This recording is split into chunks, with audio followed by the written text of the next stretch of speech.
everyone, I'm Matt, and welcome to the Good Trouble Show. If yesterday's Super Bowl commercial about UFOs by Martin Scorsese tells us anything, the public is keenly interested in the topic. From the Pentagon to Congress, the government is taking the existence of UFOs seriously with federal laws on the books regarding UFOs, UAPs, whatever you want to call them.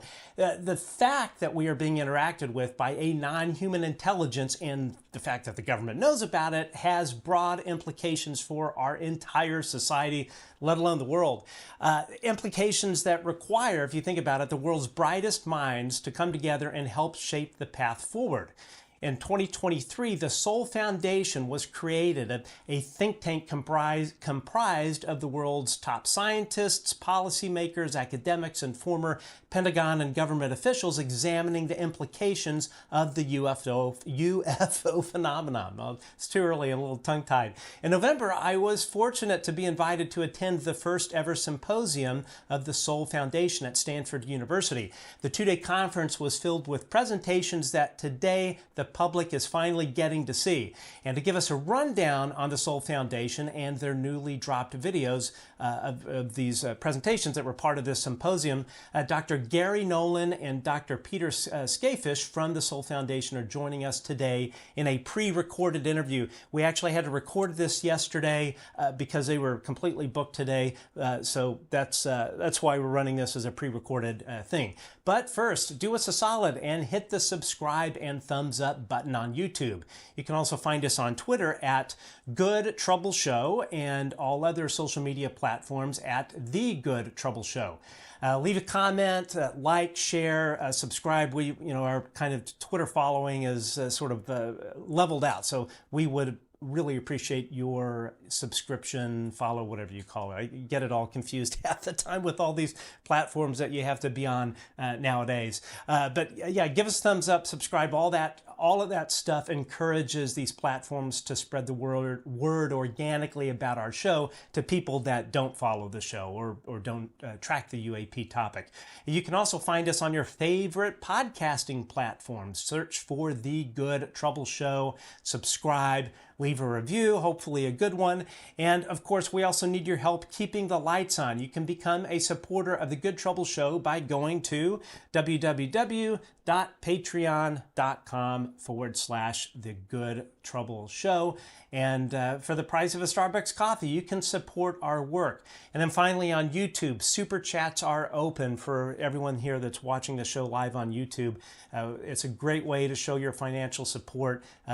Doing these types of shows for any of these creators, including myself, it costs money and time, all that kind of stuff. So your financial support and continued financial support enables us to bring you really great interviews such as today.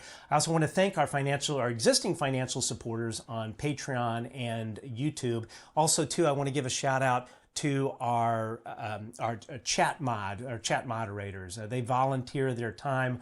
Oftentimes these interviews get booked at the very last minute, and inevitably there is someone that is willing to sort of drop what they're doing and moderate the chats, and we really do appreciate it.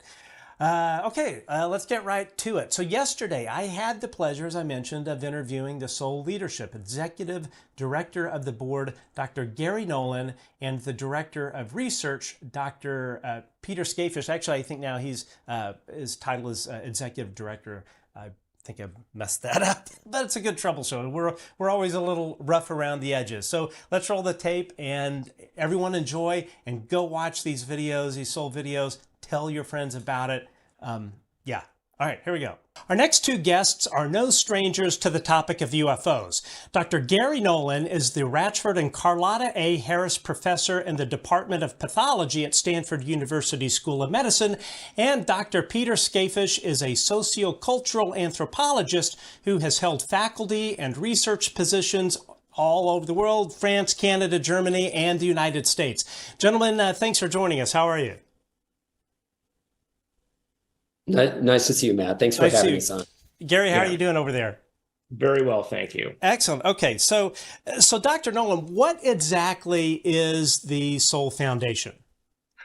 Well, the Soul Foundation is first an academic institution aimed at professionalizing and the subject matter of UAP. The issue around UAP, of course, has been here and with us for, at least in Western civilization, for the last 80 or so years, at least cognizant of it. Although it's pretty clear whatever it is that we're dealing with has been around for probably thousands of years.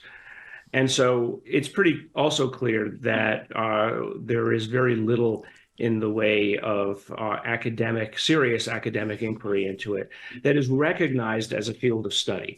You know, one of the problems is there's lots of academics who are involved, but it's not an organized agenda as of yet.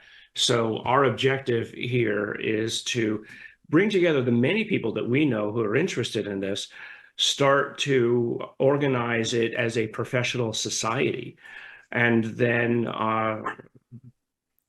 essentially write papers and study materials around the matter. Sorry, got it. That was awful. Sorry, you can cut that out. But no, it's great.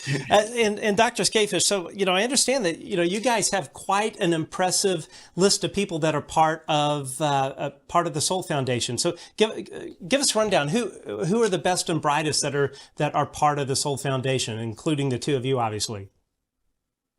Well, we've got a lot of people involved on our advisory boards currently, and I'll move through this quickly because I understand we have limited time, is Tim Gallaudet, who headed the National Oceanic and Atmospheric Agency, is on our advisory board. Jeff Kripal from Rice University, a historian of religion, Donna Balsuka, who I think most of your listeners know. Among the scientists, we have Kevin Knuth, and we have others. It's a pretty formidable group of people, and you'll see some expansion of that in the next weeks. And of course, we have our co-founder David Grush, who was an officer in the National Reconnaissance Office, the National Geospatial Intelligence Agency, and came out of the Air Force. And we have a number of other government advisors of that kind, including from the State Department and the intelligence community. And and actually, we have Dr. Knuth on following you guys, so we're very excited to hear what he has to say. So Dr. Nolan, what kind of research will the Soul Foundation be doing specifically? Well, we'll break it down into two different areas. I mean, one, and I think almost more important, are the socio-anthropologic approaches that Peter covers, because this is really about the response of humanity to a matter that seems to be affecting all of humanity. And so Peter can talk about that in a moment. But my interests are more in the scientific realm. I mean, look, one of the things that society looks to, at least hard scientists, for is what is it about this that is proof? Right? What are either the videos or the material sciences, the objects, or the alleged occupants of these craft? And so my interest is in, well, if I were given a piece of hardware, what would it take for me to prove to either myself and then my colleagues in the sciences what it is about these materials that constitutes non-human? That's the first part. And, almost more so, I'm less interested, frankly, in the occupants than I am in the opportunities afforded by the science that these things represent. I mean, I've always been a tinkerer. I've always been somebody who looks at data and results and says, well, okay, that's nice, but what can I do with this? How can I use and bring this to the greater good? I mean, first of all, it's like, how can I use it to further my own interests in biology and genetics? And so the kinds of instruments that I've been developing over the last many decades, interestingly and luckily, are actually dual or multi-use. The same instruments that I can use to look at biology, I can use to look at the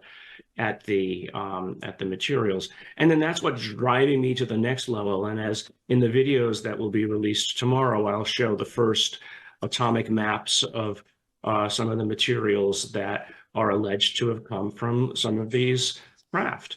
And so, because that's the beginning of what tells a scientist beyond anecdote and stories, that it's something that they can look at, test, and say, well, yes, this is not something that was ever made by human hands. Now, it's never, just because you have something that could not have been made by humans doesn't prove that it is ET or ultra-terrestrial or whatever, but it's the beginning of providing them the kinds of raw material data that they've always been asking for. Now, Dr. Skafish, so the first Soul Foundation meeting or whatever you would call it, what do you call it? A meeting? Symposium. Symposium. There we go. I knew there was a better word for it than that. So that was held at Stanford University on November 17th and 18th. I was there for the 18th. Unfortunately, I wasn't there for the first day, which next time I'll definitely be there for both. So if you don't mind, walk us through the 2-day symposium and what the viewers on YouTube looking at these presentations can expect. Sure. Well, as Garry and I organized this together, and this was a joint labor of love with a lot of blood, sweat, and tears, but also a lot of inspiration behind it. We really saw it first to try to create something that engaged both academic and scientific research, as just noted, but also that would take up a policy angle and also something like a social policy angle or an engagement with civil society. So day one covered a lot of the pure scientific academic research. Day two covered a lot of the policy and implications for society as a whole. Day one, we had a formidable group again of academics, many of whom are on our advisory board. We had Avi Loeb addressing interstellar objects and his most recent work on that. Beatriz Villarroel giving an expose of her work on what she calls transient objects that might in fact be artificial, that turn up in old astronomical plates. And we had Kevin Knuth, who we just mentioned, dealing with the physics of UAP and what you can infer from that, from looking at a lot of the empirical evidence for what UAP vehicles do when they interact with the built and natural environment. Garry, he just mentioned, dealt with his initial work in the material sciences. Jacques Vallée, no stranger to your listeners, tried to encapsulate the way that UAP in fact constitute a genuine scientific problem. And as we got through the day, then Diana Pasulka and I both addressed issues of what non-human intelligence might be in a way that it'd be possible for us to address from our respective disciplines of the history of religion and anthropology, respectively. And then in the end, we started to turn to the policy, at the end of the day, to the policy issues with the panel that Leslie Kane conducted for us with Hal Puthoff, again, no stranger to your listeners, formerly of Stanford Research Institute and of the intelligence community's remote viewing projects. And then we had a very special guest that at the end of the day, that day, Larry Maguire, a member of parliament from Canada, who addressed his own efforts to bring broader awareness to the legislative branch in Canada of perhaps his country's efforts on UAP to date. And then as we got into the next day, that was a much more policy-focused day. Tim Gallaudet addressed the ways that NOAA and the Navy and other government agencies with access to maritime technologies might study UAP. My colleague Jairus Grove from the University of Hawaii laid out the ways that existing international treaty and policy measures might be utilized to reduce orbital threat issues, orbital security issues that arise from UAP, whatever those might be defined as. And then Carl Nell gave one of the centerpiece talks, which dealt with his work to put together or his work on the Schumer Disclosure Amendment. I think that's going to be a highlight for a lot of people in the UAP community, and one to watch for among the videos. As we got further in the day, our board member and AI entrepreneur, Jonathan Berthe from Brussels, took up a EU perspective in the ways that commercialization could be used for commercialization of UAP technology, could be used for to increase, as he puts it, social prosperity. And then Chris Mellon, who everyone knows, gave a talk called What If an ET Presence is Confirmed? The Potential Consequences of Disclosure. And I think that was a very important talk because it dealt in a very sober way with some of the implications we don't think of what could happen if there will indeed be executive branch disclosure in the US. And then as we got towards the end of the day, I engaged in a fireside chat with Charles McCullough, the former and first Inspector General of the Intelligence Community, who has served as our counsel and will continue to. And in the late afternoon, Jeff Kripal, we mentioned Paul Thigpen, a Catholic theologian, and Ia Whitley, who heads a center for space medicine at the University College London, dealt with some of the social implications and implications for theology and religion.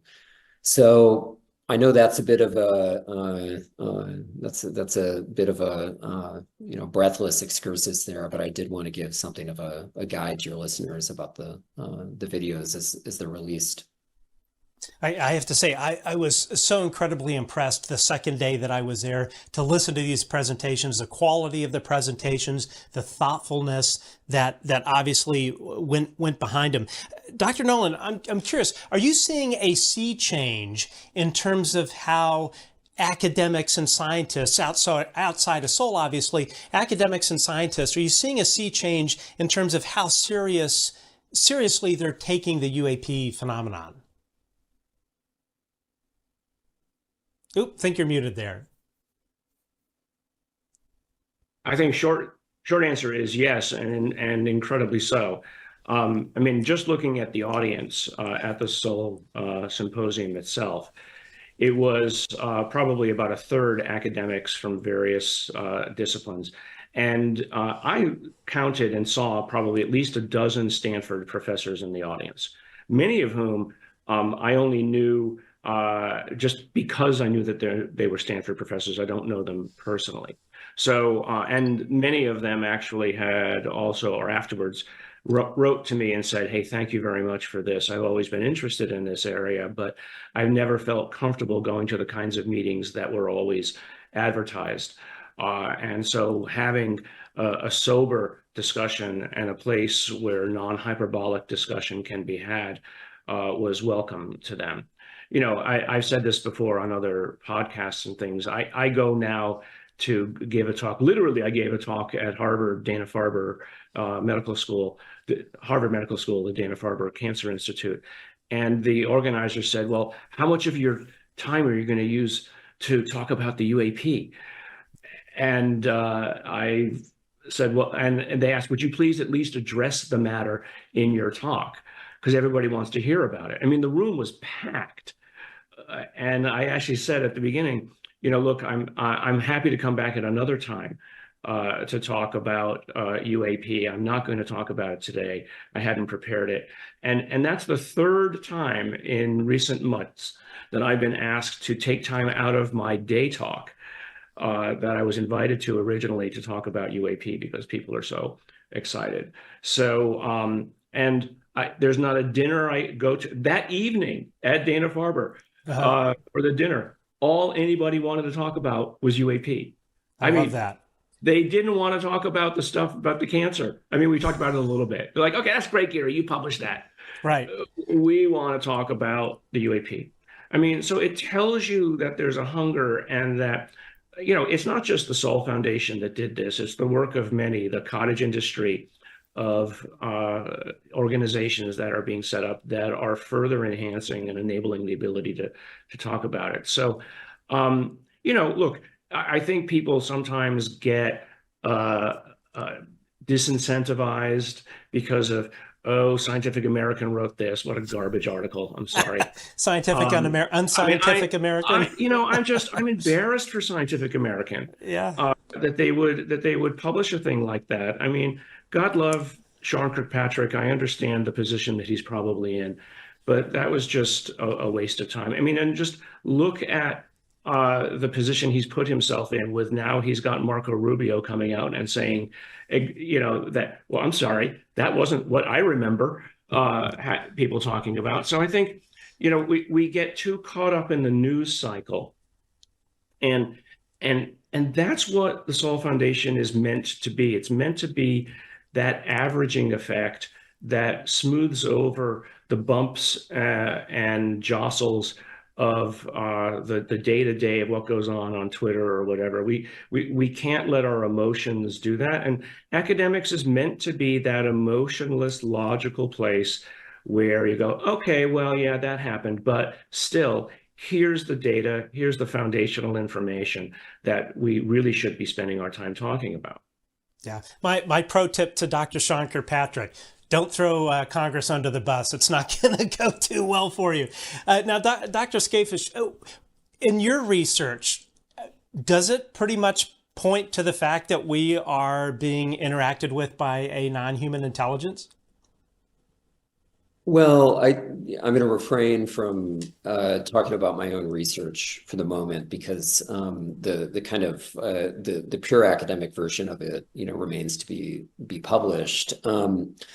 What I'll say is that we have a pretty strong record of congressional interest in this that would say the answer to your question is yes. And the answer would be yes, because that legislation is emanating from the committees in the Senate that have the most access to some of the most sensitive U.S. intelligence. And, if those committees, you mentioned Rubio, who's on the Senate Intelligence Committee, or the Senate Armed Services Committee, take very seriously and have never written about them in their legislation, as though they are actually secret U.S. technologies or adversarial aerospace technologies, then, yeah, probably there is an interaction, however distant, with so-called non-human intelligence.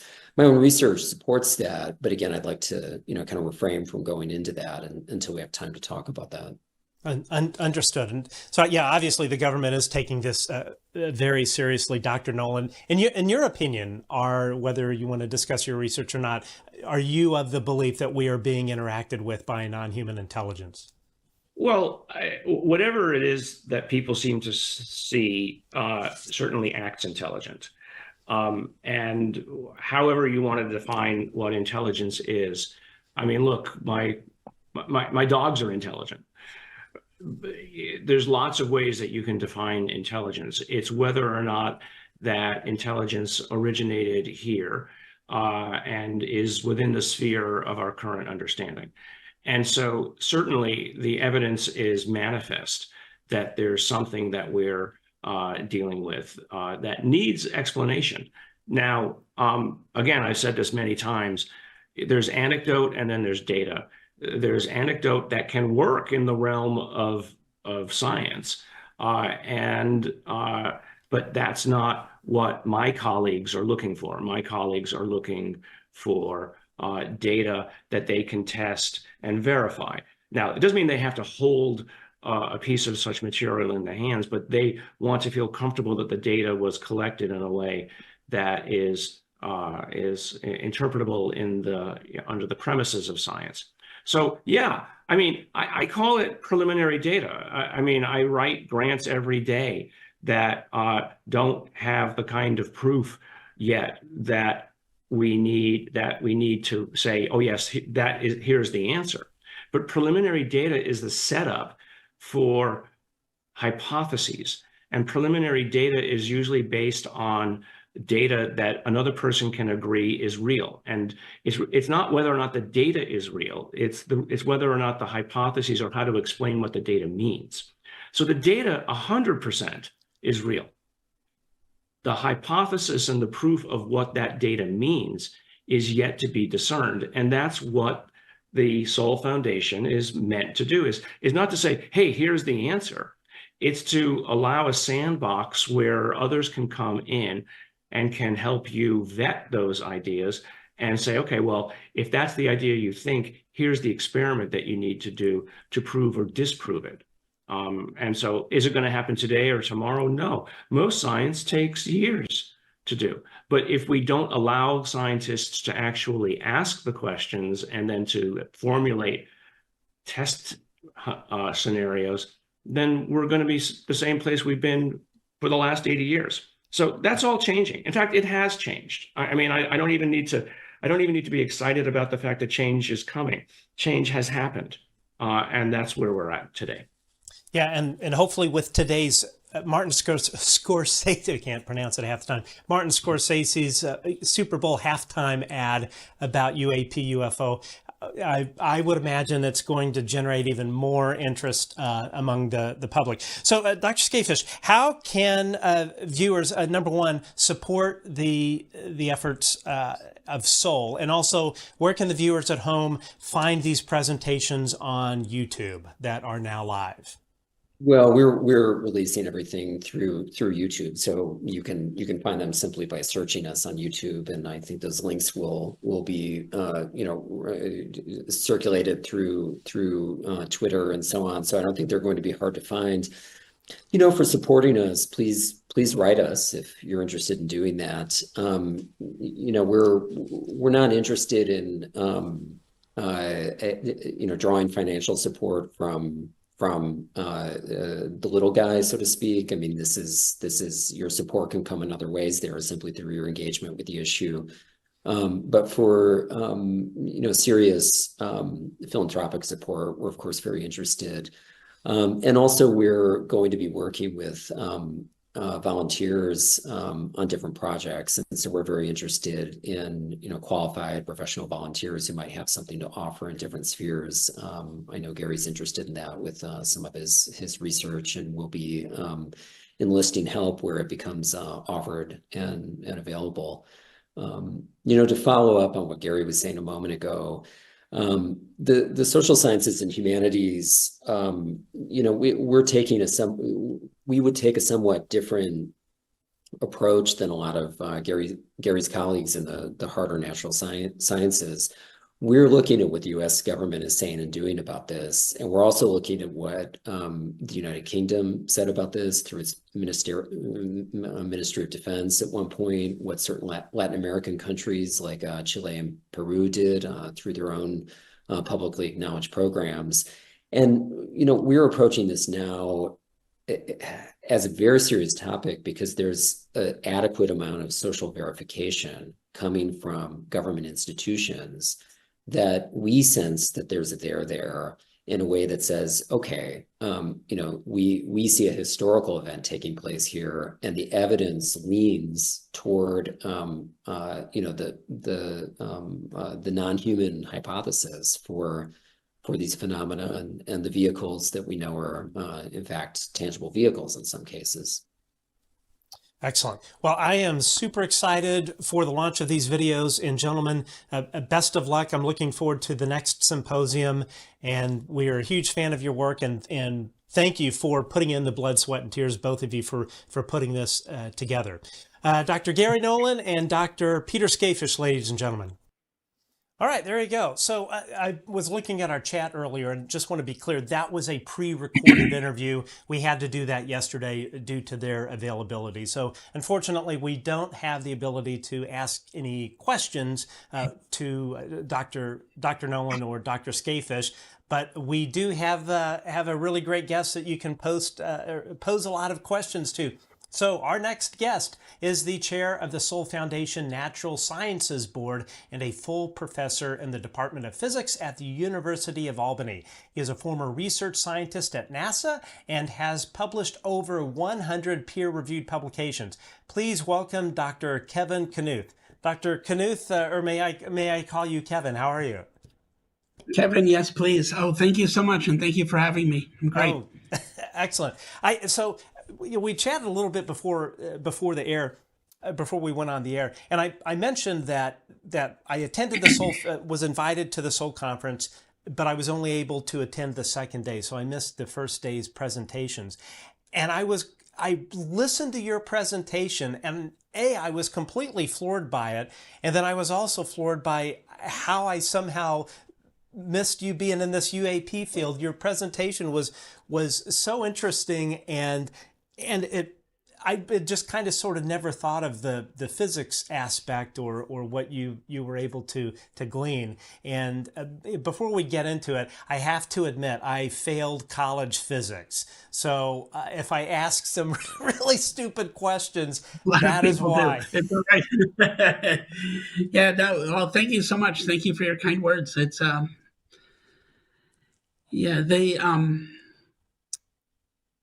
this is what the Sol Foundation's aiming to do, is to get scientists involved, and we're all going to bring our perspectives, our topic of study to bear on the problem. And that's what I really try to do, looking at the physics of UAP. And I think that's one of the places where we can really get to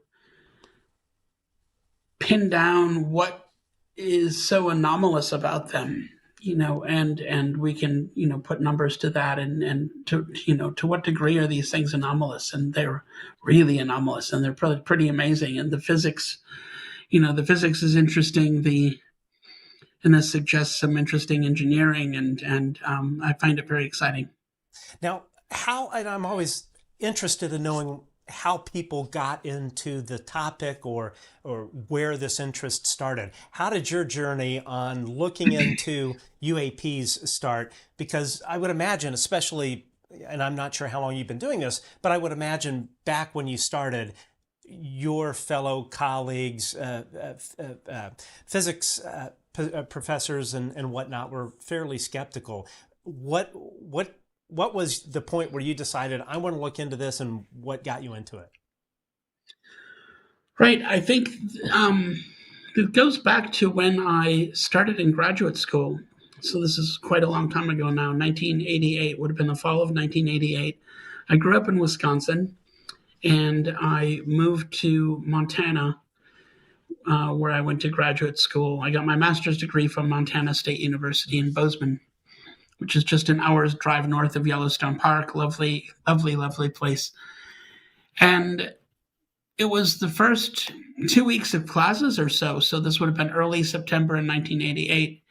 There was a cattle mutilation in Bozeman where 2 cows were actually killed and then surgically altered or messed with and surgically manipulated. I don't know which word you would use for this.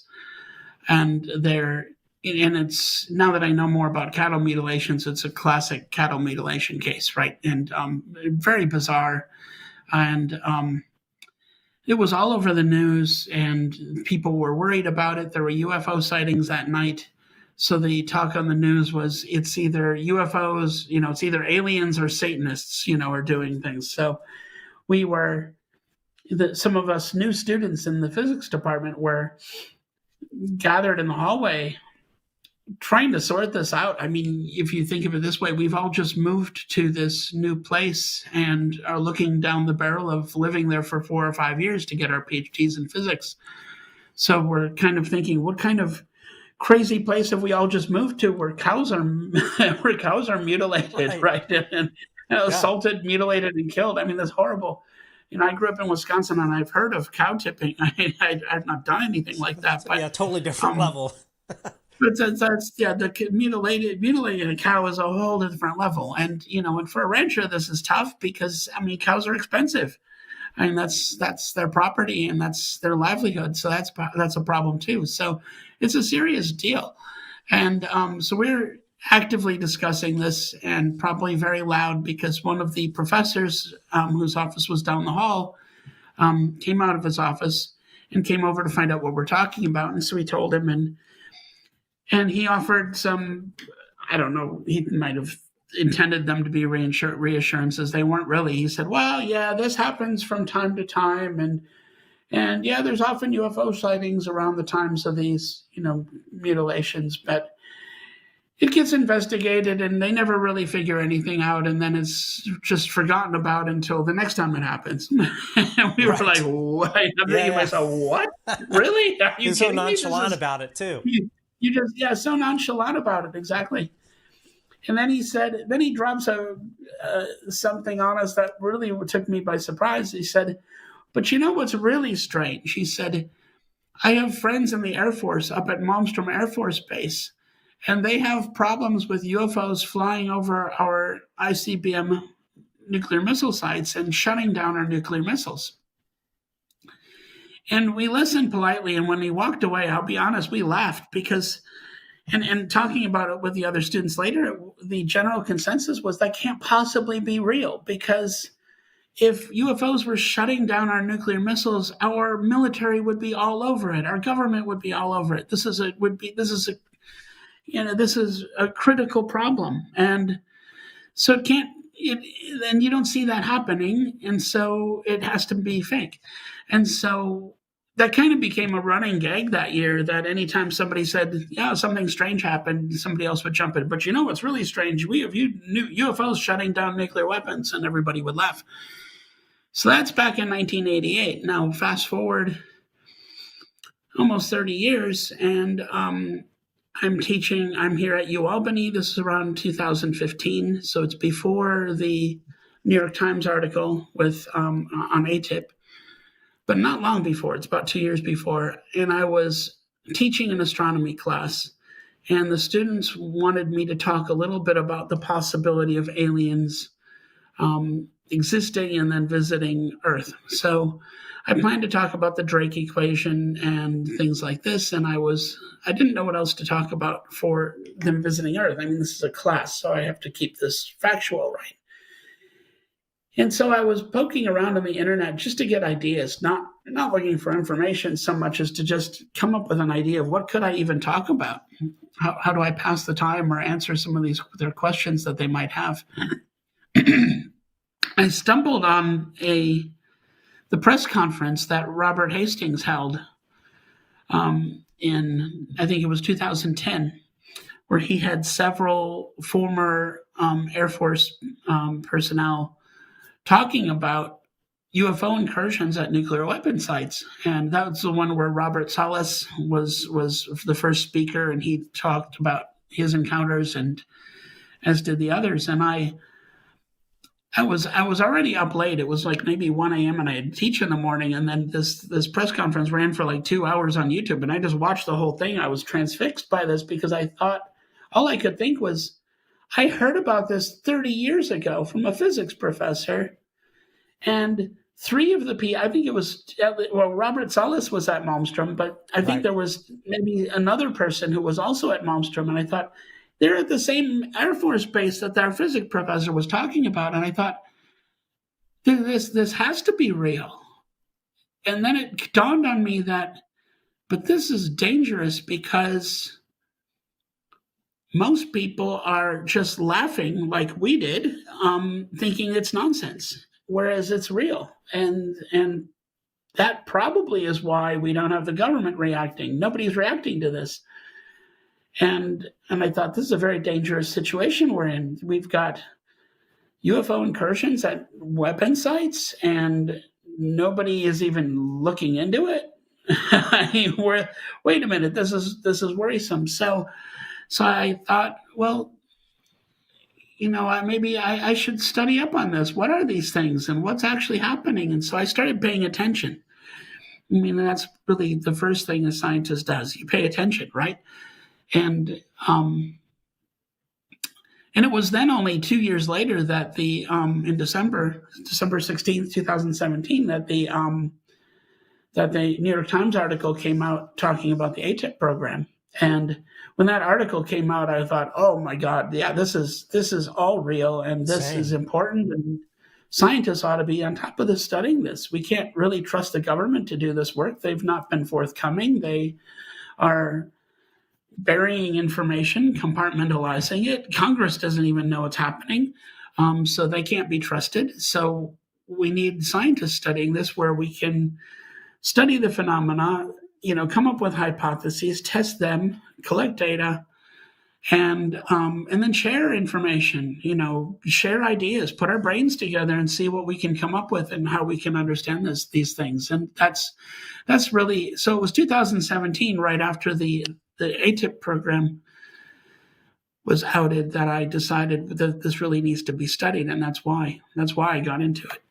It's interesting that you bring up the nuclear angle. So I believe Robert, the first edition of Robert Hastings' UFOs and Nukes, I believe that came out, I think maybe mid-90s, but it certainly wasn't around in 1988. Now, I believe he was doing research at that period. That wasn't common knowledge in 88. Right. Yeah, which is what really, when I looked back at that, I thought I knew about this way before other people did.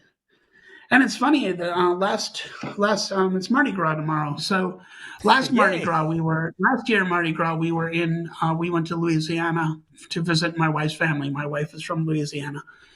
And we were barbecuing, we were outside barbecuing, and my wife's uncle Matt was manning the barbecue, and I was chatting with him, and he had I think he had something on that indicated he was in the Air Force, and I said, "Oh, you were in the Air Force. Where were you stationed?" And he said he was stationed at Maelstrom Air Force Base. Wow. And I said, "When were you stationed there?" And he said, I think he said it was the early 70s, so 1971 or so. I said, "Do you know anything about the UFO incursions there?" He goes, "Oh yeah, we all knew about it. Those things that went on all the time, and blah blah blah."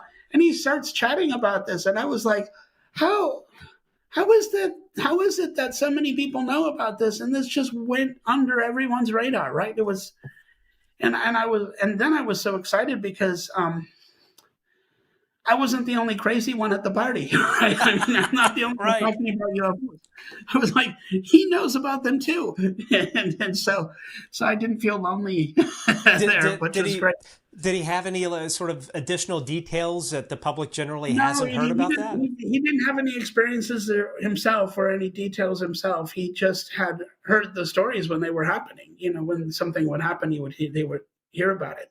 So we've had on the show, we've had from Maelstrom,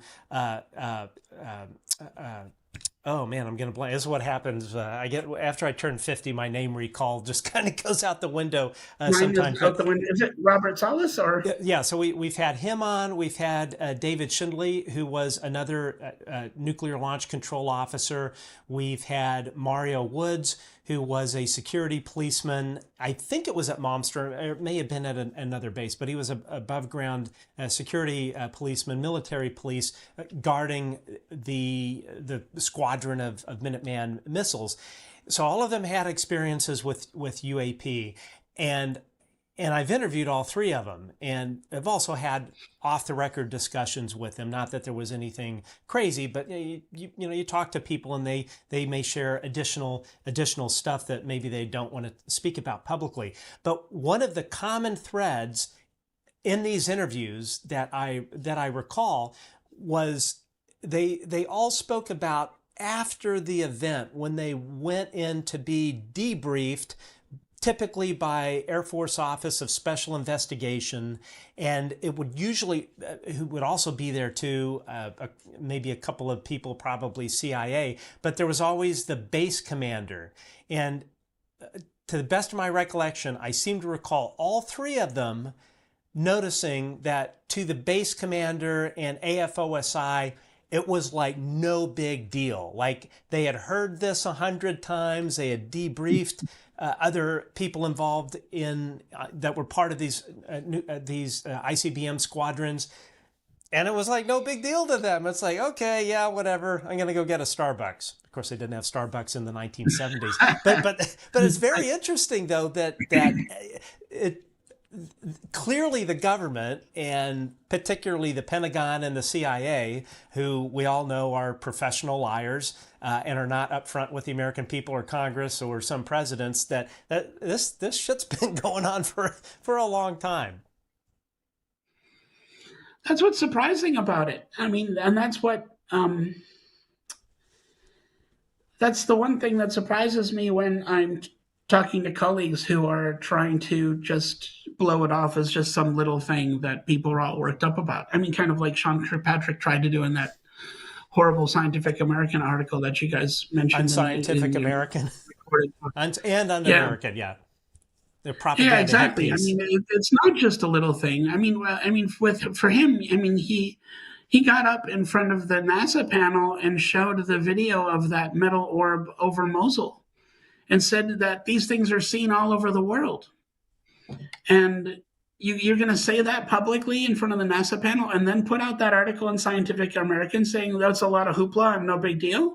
I mean, you're already clearly inconsistent, and that's a problem. And we know there's bigger problems with that, but it's There is. Let's dig into what you've discovered in your research, which, as I mentioned during the Seoul conference, I was just absolutely enamored with. And so I was helping on the Seoul videos, so I've been able to see a lot of this stuff before it went public.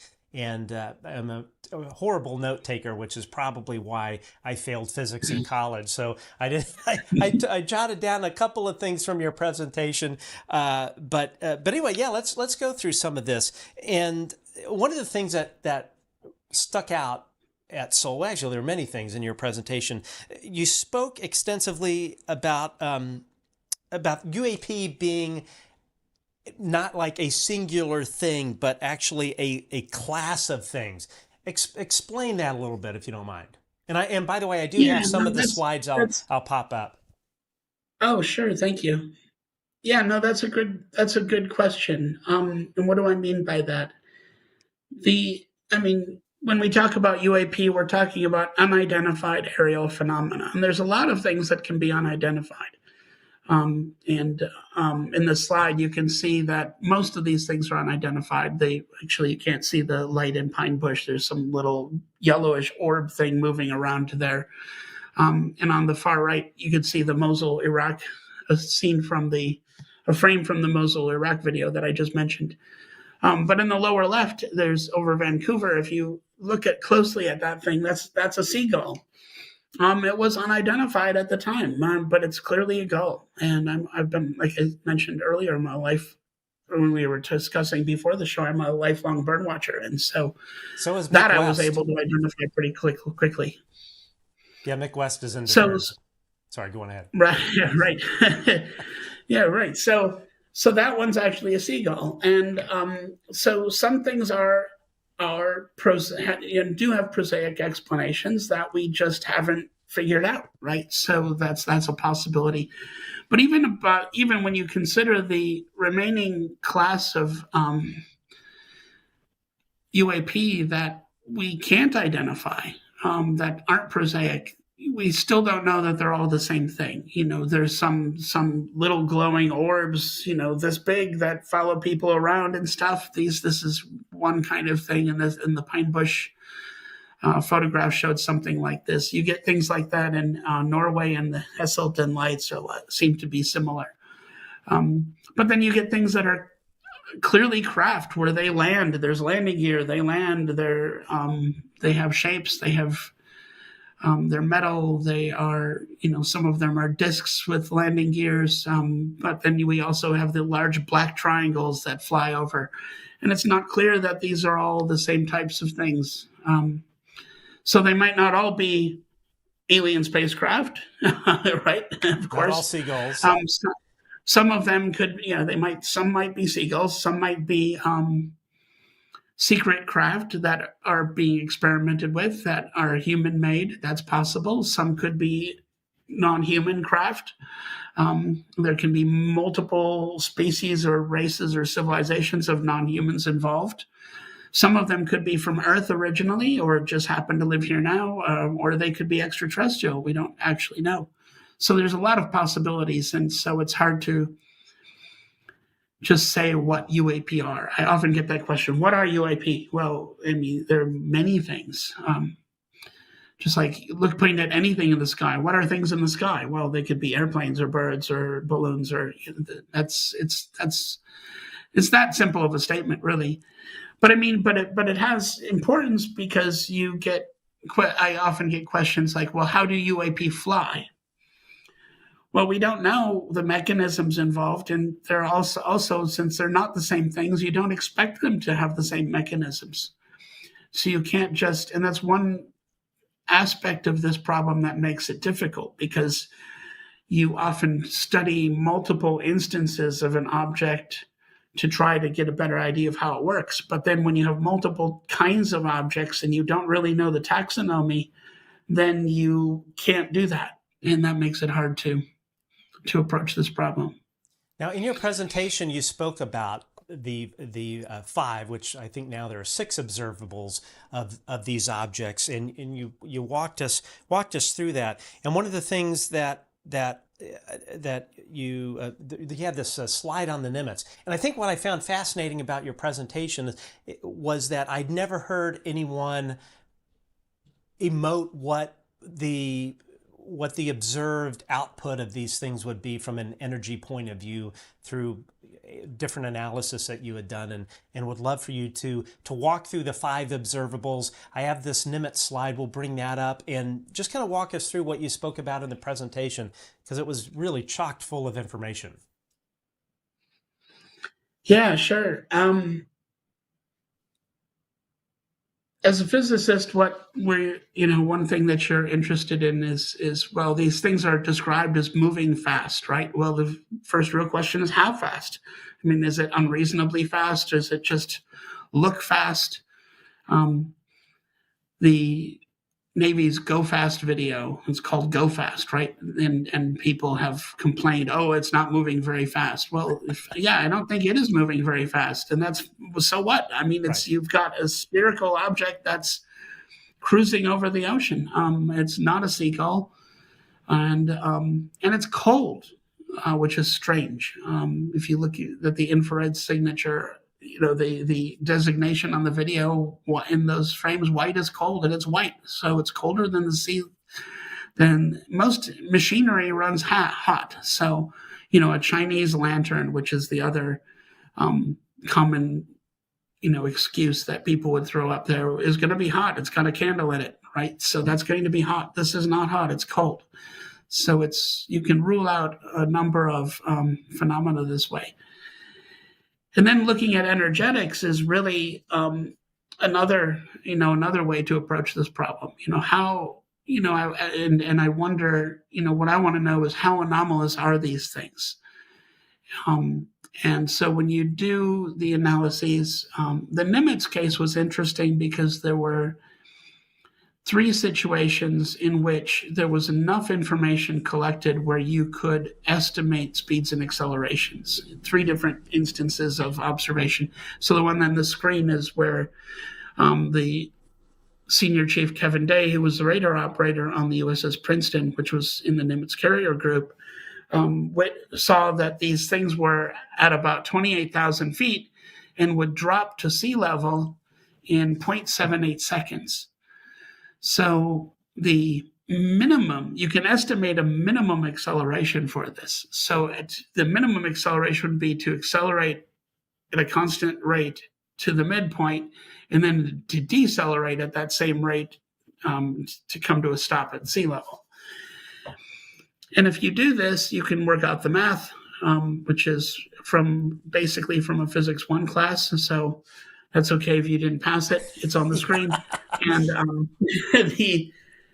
there's some uncertainty in the actual altitude of the object, and some uncertainty in the time, and we took that into account. So we get a kind of a histogram of possible accelerations, and you see the most probable acceleration is a little over 5,000 Gs. That's 5,000 times the acceleration of gravity, which is a crazy acceleration. I've got to come up with a better word than crazy because it makes it sound unreal. This is what the data is telling us, or the observations, this is estimates that we get from these observations. And a person can handle about 10 Gs for very short periods of time and survive it. Most equipment can't handle more than about 15 Gs. At 13.5 Gs, I think the wings on an F-35 fighter will get ripped off. So most machinery that we make won't handle very high accelerations. And this thing had to be going at a minimum of 5,000 Gs. Now, it could have accelerated faster. We don't know the details of the flight path. But the minimum acceleration is 5,000 Gs. It at least had to be going 5,000 Gs. And that's what that tells us. And that's anomalous. It's very anomalous. We don't know how that's possible. I don't know how you pull it off. I don't know how any biologics would survive it. I don't know how the machinery would survive it. So it's very strange. And but I treat these things as clues. I'm a physics detective. You're right. These are all clues as to what these things are and how they operate. And yes, it is anomalous. And one interesting point on the slide here, you put in this red box, this is more than 10 times the total nuclear power output of the entire United States. Yes, exactly. So you can estimate the power if you know how much mass the object it has, which we did not know. So this is an educated guess of sorts. The Tic Tacs were observed to be about the same size as an F-18. So you could think, well, let's just take the mass of an F-18 and see how much energy it would take to move that thing around, accelerate that thing at 5,000 Gs. And in that time period. However, we wanted to be conservative in our estimates. So we actually took 1/10 of the mass of an F-18. So that was the estimate that was used. So with that guess of a mass being 1/10 of the mass of an F-18, which is how big that object was, you get a power output. A maximum power output would have had to have been about 1,000 gigawatts, or a terawatt of power. And that's more than the entire nuclear energy power output of the United States. Yes, way more. Wow, that's in this little Tic Tac thing, right? I mean, well, not little, it's 40 feet, or how many? Yeah, it was estimated to be about 40 feet long.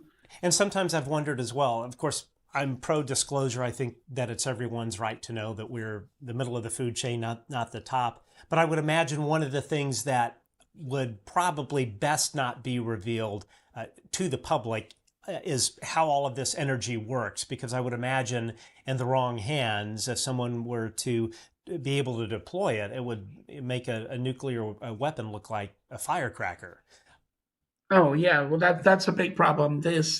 I mentioned the accelerations already. At the midpoint, since the thing's accelerating to a high speed in the middle and then decelerating, at the midpoint it would have been going about 45,000 miles an hour. Wow. So that's as fast as the New Horizons probe that flew past Pluto is now going. Wow. Okay, so these things are fast. They move at spacecraft speeds. I mean, we have evidence for this. This here is anecdotal evidence about a radar observation, right? So we don't have the actual radar data in this case, but we do have other cases where we do have radar data, and these things move at spacecraft speeds. It's very clear. Taking a little step back in history, and I don't have the slide, but one of the things that I remembered you speaking about, of course, everyone I think here has probably heard of Werner von Braun, the German rocket scientist, but a name that I hadn't heard that you mentioned in your presentation was Hermann Oberth. And Hermann Oberth, yeah. And tell us a little bit about that and how that relates to UFOs. Right. Hermann Oberth was the mentor of Werner von Braun. So Werner von Braun worked under Hermann. And he's a rocketry pioneer and a German rocketry pioneer. And in 1954, I think it was either 54 or 55, he gave a presentation on UFOs. And in the presentation, he mentions that there had been over 50 radar observations that he had seen where these objects are going faster than what is the number? I think it's like it's basically around 40,000 miles an hour. Wow. Which is very close to the same speed that we estimated, in that Nimitz case that we just talked about. So he mentions this in 1954 about that UFOs are clearly going at spacecraft speeds, and this has been known. So this has been widely known by, well, not widely known by some who are paying attention, right? That this is really what it comes down to. It's who's paying attention, and the people who've been paying attention have known since the 1950s that these things move at spacecraft speeds. Yeah, crazy. I mean, I know we want to get away from that term, but it's just insane the amount of people that clearly know about it, and Congress and it's just gone ignored. It's just it gets. And it's easy to cover up. I mean, you just say, oh, that's silly, and you tell a little joke about little green men, and everybody giggles and walks away. And that's all it takes to cover any of it up. You just got to get people to stop thinking about it. So it's not, it doesn't take a big conspiracy. It's not that at all. It's just people don't, I think people are afraid to think about it. I think when they're confronted with some of the details that indicate the reality of the situation, I think it's scary. I agree as well. I've got friends that believe it's real. One is a retired air traffic controller, but I can tell it is something that he is just not comfortable talking about. And it's not due to some secrecy thing or whatever. It's just the whole idea of it is disturbing and really rocks your worldview. And I said this last night on the show with Sean Cahill. Personally, I'm not convinced all of this is good news. I'm not convinced that they're here for peace and love and all that kind of stuff. The issue is, of course, we will never have 100% intelligence penetration with this NHI, so you don't know why they're here or what their agenda is. Okay, yeah, they have their own agenda that's independent of us, and that's always a potential problem because you could at any time run into conflicting interests. Absolutely. Now, and this is something that just popped into my head. It's not part of my question list here, but one of the I think it's one of the observables is signature management. In other words, they are able to cloak, appear, disappear. So the amount of energy that you're talking about, that would certainly allow the ability for some kind of cloaking feature to occur. Correct? Oh, I'm not sure about that. I mean, I don't know what it takes. I don't know how much energy it takes to cloak something. And so, I mean, in what way are you planning to cloak it? Right. So that's hard to say. Yeah. Who knows? It's hard to say. Who knows? Okay. Let's move on. It's hard to extrapolate what their capabilities would be. I mean, if you really are playing with energies in powers at those levels, that's extraordinary. And it's really hard for us to piece together what the implications are and what the possibilities are in those cases.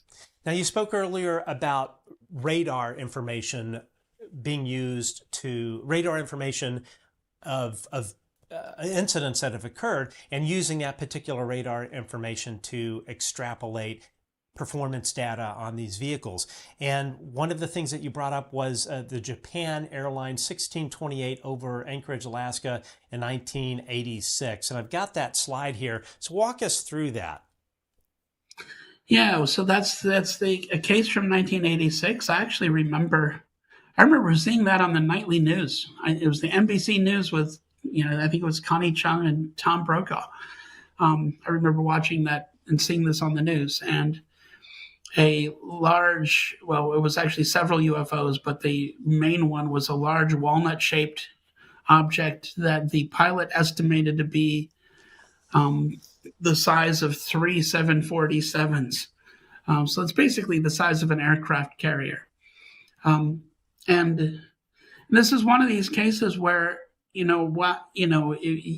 you'll get skeptics try to debunk it. Oh, it's a seagull or a weather balloon or whatever, lame excuse they're going to come up with this time. Right.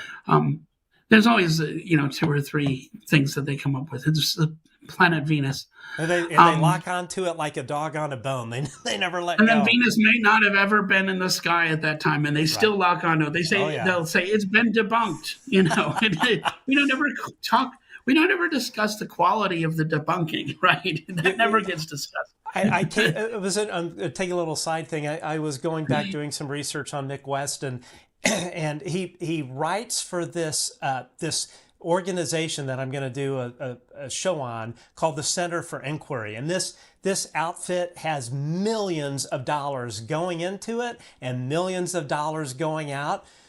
Who they're paying with that millions of dollars, I have some theories, but he had written this article about debunking needing its own set of acronyms or words, and that if they didn't exist, that you needed to create this word. And so, for instance, in his article that he wrote for Center for Inquiry for Skeptical Inquirer magazine, he had this. He came up with this acronym LIZ, which stands for Low Information Zone. So I've decided I'm going to come up with my own acronym for the debunkers, and I call that MRDS, or Mixed Reality Distortion Field. So that's my contribution to science right there. You don't need an acronym for a low information zone. We already have that. It's a low signal to noise ratio. I mean, these people aren't scientists usually. That's the other problem. They're not scientists either. And they're not doing, they come up with an excuse that they see fits, 10% of the data that they want to describe. And then they say that has to be the answer. And then they say it's been debunked. I mean, this isn't inquiry. That's not how inquiry works. And they use the debunking to actually stop inquiry. Why are we wasting time looking into these things when we know they're nonsense? We've already debunked that. That's not inquiry. Inquiry is the act of looking into it and collecting data. And there's nothing inquiry-like about what they're doing. They're just stopping progress. Yeah. And Yeah. So the Center for Inquiry definitely does not want to. So back to JAL 1628. The question I ask, especially when you have anecdotal data like this, that Professor Nolan talked about this. He calls it preliminary data, which I think is a great way to look at it. The first question I ask is, how wrong could the person be? I deal a lot with data analysis, and the number one thing you need to keep track of are your uncertainties. So how uncertain or certain was the pilot? He says that this thing was 3 747s in size. When it came in front of the plane, it basically filled up the whole view of the plane. I mean, you're not wrong about something like that. You're not going to be wrong. He might have been off by 10% or 20% about the size. So maybe even if he's off by 30%, it was the size of 2 747s. I mean, we're still dealing with something spectacular here. And what I think is interesting is as you stated, there is a good foundation of radar data that of these things moving across the radar screen at incredible speeds. So, to me, that sounds like a pretty scientific observation. This isn't up to human perception. As you're going to get at this point, yeah, that's really and in fact that data. So this object followed that 747 for 40 minutes. And they have 40 minutes of radar data of this object. And that data was collected by President Reagan's scientific team, and members of the CIA showed up and collected that, took that data. They confiscated it. Of course. Now Callahan, who was the head of FAA's accidents and investigations, who was looking into this, actually was very smart. He kept a copy of all of that data and stashed it in a box under his desk, hiding in plain sight, and kept it there until he retired and then released it to the public. So that's how we have these records, is because he kept them. But President Reagan's scientific team took that radar data, and they were excited to have it because, as Callahan noted in their meeting, that they said, this is the first time we have 40 minutes of radar data of one of these objects, which is, that's a treasure trove, and was a treasure trove to them. So that's been looked at. In my paper, I did just a cursory analysis of about how fast that thing would have been accelerating. Daniel Kumbi, who was at the Niels Bohr Institute, did a more comprehensive analysis, and he estimated the accelerations. There were several. The object would go back and forth and around the plane for 40 minutes, and driving the pilot nuts, terrifying him. And you can see this in the transcripts with air traffic control. But in several passes of this object moving, the radar sweep was something on the order of about 12 seconds. So the object would be here, and then it would be over here 12 seconds later. So you don't know exactly its path or exactly the acceleration, but again, you can estimate minimum accelerations. And there were several cases where Dr. Kumbi measured them to be on the order of about 10,000 Gs, so about twice as high of an acceleration as what I measured in the Nimitz case. And in that situation, since it's a longer period of time, 12 seconds, the midpoint, it would have had to be going about 250,000 miles an hour. That's wow. That's just mind-blowing. That's fast. How fast is that? You can get to the moon in 50 minutes at 250,000 miles an hour. In 50 minutes. 50, less than an hour. For that object, it would have been a less than an hour trip to the moon. Now, in the amount of time that craft followed the 747, it could have gone to the moon. Wow. So people often, skeptics say, why does everybody always think that these things are spacecraft?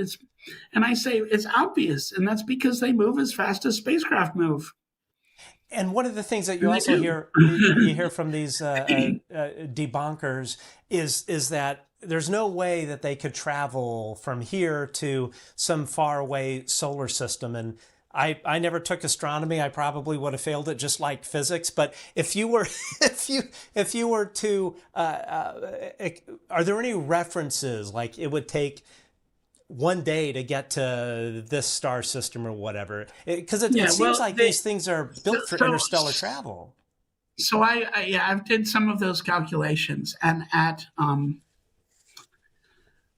about, I think it's at 1,000 Gs of acceleration, you can get to 90% the speed of light in about 17 hours. So less than a day of travel, less than 24 hours of travel, that craft would be going about 90% the speed of light, which is sufficient to get to another star system. You're in the realm of using Einstein's time dilation, so time is going slower on the spacecraft. And you could get from it actually, if you work it out, I think it's, I don't remember precisely what acceleration this was. I think this was for the 1,000 G case. You can get from one side of the galaxy to the other in about 3 months ship time. Which is really nothing. So for us on Earth, it would take them 80,000 years to do it. Okay. But for them on the spaceship, it would be 3 months. Because of the time dilation. So how you operate under those conditions is a whole other question. And I have I hypothesized about that. And I've got a paper I'm writing about that where you could have a class of nomads, a civilization of space-time traveling nomads that just are constantly traveling. And yeah, it may take 80,000 years to get to the other side of the galaxy. And by the time you get back, it'll be 150,000 years later, 160,000 years later. But if you time this right with your other fellow travelers, you can meet up again at a much later time in the future. So you basically turn space travel into time travel into the future. Now, That's one. So this is possible to do. Whether anybody would want to do it, I don't know. And I think this has been known among physicists and astrophysicists for a long time, that using relativistic speeds, you could travel across the galaxy. But the argument is that no one would ever do it. But people would be nomadic. Somebody would be. I mean, we have nomads here on Earth. I mean, there are people in Southeast Asia who live their whole lives on boats. And that's where they live. They live on their boat. And that's what this was what this civilization would be doing. They live on their spaceship. Now, one of the other interesting slides that I want to put up here regards hypersonic velocity without signatures. No sonic boom, no fireballs, and would love to get your thoughts on this. I don't have a lot of thoughts on that. The problem is that that's, again, another anomalous feature of these objects. They're traveling faster than the speed of sound, much, much faster than the speed of sound. And on the order of Mach 60 or something, so 60 times the speed of sound, and there's no sonic boom. There ought to be a fireball. When a meteorite comes into the Earth's atmosphere, you get a fireball, and those meteorites are going anywhere from 17,000 miles an hour to 60,000 miles an hour. So it's which is the same range of speeds. So you would expect these things to be on fire. You'd expect there to be a sonic boom. When I had the slide up about the power, where did all that energy come from? But then there's the next question: is when it stops, where did all the energy go? Right. Energy just doesn't disappear. Energy has to go somewhere. When we put the brakes on in our car, you're turning your kinetic energy into heat in the brake pads. And that's where the energy goes in a car when you stop. But these things are just stopping like this, from 45,000 miles an hour to a dead stop in 30 seconds or 0.3 seconds. It's ridiculous. So you can, again, estimate, once you've estimated the amount of power that's involved, you can estimate how much energy would have to be dissipated. And we found that had to be it should have been equivalent to about 250 Tomahawk cruise missiles going off at once. You should have had an explosion when it stopped at that level. But you don't see anything like that. You don't even see heat from these things, when they stop moving. There's nothing. One of the we don't, again, it's a clue. Right. But I don't know what the clues mean at this point. One of my favorite films of all times that really got me into this topic was Close Encounters of the Third Kind, and that came out, I think, when I was like 9 years old. And one of the scenes that always stuck out in my head was the scene where I'm blanking on the guy's name, the protagonist, Richard Dreyfuss's character. Right. So he's going out. I guess he worked for the power company, and he's going around trying to figure out where this power outage is from. And he drives up in the middle of nowhere onto this railroad track and encounters a UAP that absolutely kills his engine. And this was another slide that I really enjoyed from your presentation that explained how that might happen. Walk us through that.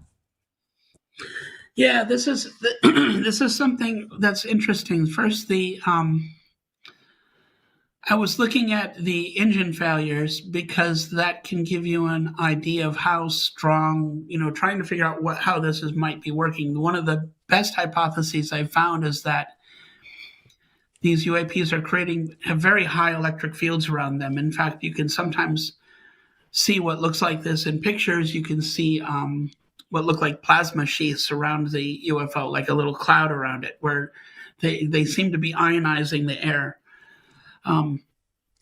So the hypothesis that you could stop a car is that, if you have a high enough electric field so that you're ionizing the air, then you're going to short out the spark plugs in the distributor cap. And so a gasoline engine should stop, when a UFO gets close. And that's typically what happens. And in fact, diesel engines don't typically shut off when a UFO is nearby. So again, these things are all clues and into what's going on. So one of the things that I found, of course, I love this scene too, and one of the things that I thought was silly about it when I first saw the movie, I was about 12, was that when the UFO leaves, the truck starts again. And I thought, well, that's kind of silly. But when I was researching the accounts and cases, if you can put the slide back up again, I can point some things out. You can see with these cases, you have about 10% of them. In Mark Roediger's catalog from 1981, you have about 27 cases where, out of 268 cases, where the car engine started right when the UFO left. So that's a strange thing to report first. And, this is anecdotal data, and how wrong is somebody going to be about that? And that's a strange thing to make up. Right. And when I saw it in the movie, I thought it was silly. So that almost makes that more believable. Because I can't imagine somebody making this sort of thing up. But now let's dig into the physics of what's going on here. So McCampbell in 1983 looked at this and had the hypothesis that these car engines being affected had to do with high electric fields. So now you've got the spark plugs shorting, so the car can't fire and the car dies, right? The car engine's off. However, the distributor cam is also shorting. So you've got current running from because it's closed, basically that switch is closed because it's shorting. So you've got current running through the primary coil of the ignition coil. And that ignition coil is basically a transformer. It's a primary and a secondary. And the way it works is you put a current through it, you create a magnetic field around the primary coil, and then when you turn it off, that magnetic field collapses and induces a current into the secondary, which has many more windings and gives it a higher voltage, and you send a high voltage pulse to a spark plug. And that's how the engine typically works. Now, when the UFO is hovering over this car, you've got the spark plugs are shorting out, but so is the distributor cam, and you've got a current flowing through that primary coil. So that primary coil has a magnetic field around it, just waiting. Now the UFO leaves, the switches stop shorting out, so that current stops. The magnetic field collapses, induces a current into the secondary, doing exactly what it's designed to do, and sends a spark to a spark plug. And now, if that piston is properly situated so that it is ready to fire and has a gas-air mixture in it, then when that spark comes, that piston will fire and it'll start the car. So now all you have to do is look to see what percent of the time a piston is ready to fire. And it turns out to be 10% of the time. So you would expect that 10% of the cases, if this is what's going on, you would expect that 10% of the cases, the car engine would restart when the UFO leaves. And that's exactly what you see in the data. 27 out of 268 cases. That's pretty good. That's pretty So I good. think this is a good explanation of what's going on. And it tells you several things. First, it tells you, and this is statistical data, over 268 cases, and these people are not talking to each other. They don't know each other. So none of these people were lying. They're all telling the truth, right? Right. Those 27 people who said their car started, their car restarted. Right. And the 268 who said the car died, it died. Right. That all happened. So it tells me that these witnesses in these cases, they're not making this up. That's an important thing to recognize, because this is another point of attack that skeptics who don't actually want to inquire into the topic are looking at. They're going to attack the veracity of the statements of the witnesses. And no, these witnesses were correct. 27 out of 268 cases, the car should restart. And indeed it does. So you learn that. Second, you learn something about the electric field strength of, the electric fields around UFOs. It takes about 3 million volts per meter to short out, to basically ionize the air to have current flowing through it so you can short out switches. So you know that that's what the electric field has to be at the position of the car, at least that much. That's a minimum electric field, again, for the car to stop running. And now if you can use the witness statements to estimate the distance between the UFO and the car, you can get an idea of what the electric field around the UFO is. Amazing. And so Steven basically, go ahead. Sorry. You can basically use the car as a measurement instrument, right? Mm-hmm. That's basically what you're doing, and you don't need to calibrate it. We know what it takes to stop the car, so that works. Yeah. Yeah. So Steven Spielberg was ahead of his time, I guess, in a way.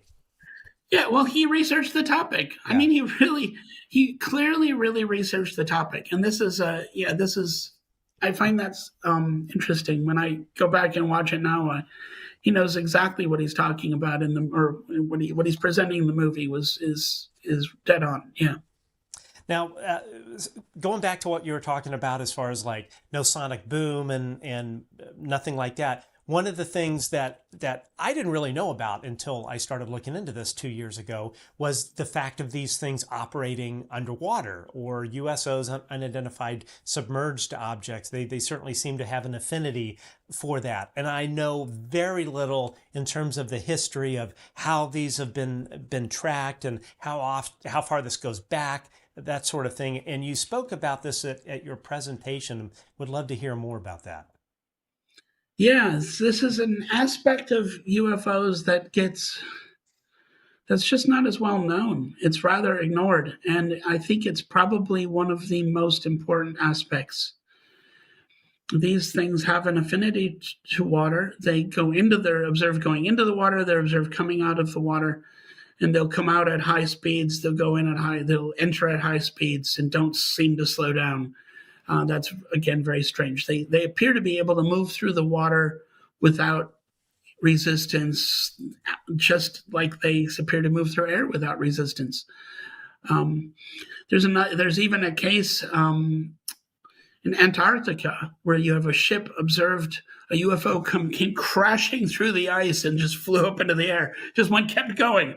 Wow. In Antarctica. That I would love to see. That would have been fantastic. Oh, for sure, yeah.